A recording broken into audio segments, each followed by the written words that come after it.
مرتبہ رسول کریم صلی اللہ علیہ وسلم ایک انصاری شخص کے پاس سے گزرے، اس حال میں کہ وہ اپنے ایک بھائی سے کہہ رہے تھے کہ تم اتنی شرم کیوں کرتے ہو؟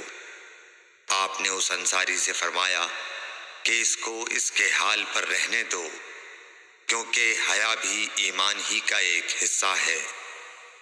صحیح بخاری حدیث نمبر 24۔ رسول اللہ صلی اللہ علیہ وسلم نے فرمایا، مجھے اللہ کی طرف سے حکم دیا گیا ہے کہ لوگوں سے جنگ کروں اس وقت تک کہ وہ اس بات کا اقرار کر لیں کہ اللہ کے سوا کوئی معبود نہیں ہے، اور یہ کہ محمد صلی اللہ علیہ وسلم اللہ کے سچے رسول ہیں، اور نماز ادا کرنے لگیں اور زکوٰۃ دیں۔ جس وقت وہ یہ کرنے لگیں گے تو مجھ سے اپنے جان و مال کو محفوظ کر لیں گے، سوائے اسلام کے حق کے۔ رہا ان کے دل کا حال تو ان کا حساب اللہ کے ذمے ہے۔ صحیح بخاری حدیث نمبر 25۔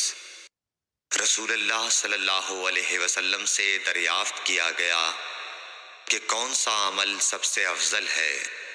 فرمایا، اللہ اور اس کے رسول پر ایمان لانا۔ کہا گیا، اس کے بعد کون سا؟ آپ نے فرمایا کہ اللہ کی راہ میں جہاد کرنا۔ کہا گیا، پھر کیا ہے؟ آپ نے فرمایا، حج مبرور۔ صحیح بخاری حدیث نمبر 26۔